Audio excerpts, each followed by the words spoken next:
Bonjour mesdames et messieurs, et bienvenue à cette édition d'information sur Camer TV Info, la chaîne d'analyse de l'actu au Cameroun. Ne rien taire pour plaire, ne rien dire pour nuire est notre credo. Voici pour commencer le titre de cette édition.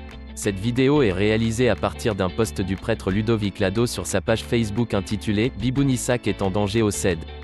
Mais avant de détailler l'intégralité de son contenu, veuillez prendre 3 secondes pour vous abonner à nos pages Facebook Camer TV Info ou sur YouTube Camer TV Info. Un like pour une souscription à nos médias pour ne rater aucune de nos futures publications est fortement conseillé. Voici la teneur du post dans son intégralité. Bibouni-Sak est en danger. Les esprits troublés vous diront que je suis du MRC, mais peu importe, encore que j'en ai le droit. Ce n'est pas à force de répéter un si grossier mensonge qu'il deviendra vérité. Je défends simplement un citoyen broyé par un système diabolique qui se nourrit du sang des Camerounais tout simplement parce qu'il est de l'opposition. D'après des informations qui me parviennent, messieurs Bibouni-Sak et 4 autres jeunes arrêtés dans le cadre des marches du 22 septembre et détenus au CED sont en danger.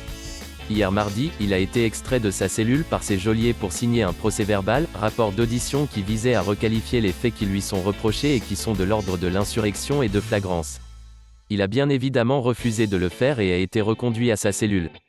Alors qu'il retournait dans sa cellule, il a conseillé aux 4 autres jeunes qui y sont détenus comme lui pour les mêmes raisons de ne signer aucun document de cette nature.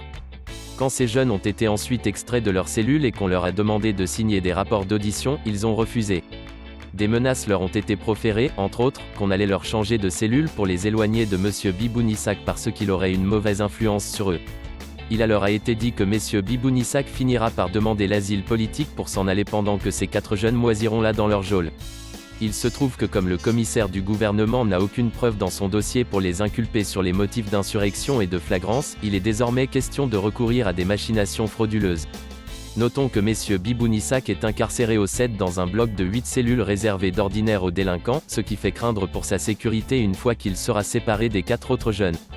Isolé au milieu des délinquants, on craint pour sa sécurité, et bien sûr pour celle des autres jeunes dont le seul péché est d'avoir participé à une marche pacifique. Quel est ce pays où il est désormais dangereux d'exercer un droit divin, celui de marcher avec les 2 pieds que Dieu nous a donnés? N'attendons pas que les gens meurent pour dire des messes de requiem. Défendons les vivants. Veuillez prendre 3 secondes pour liker la vidéo et la partager. N'oubliez pas de vous abonner à la chaîne YouTube Camer TV Info. A bientôt pour de nouvelles publications, #NDanglophone génocide.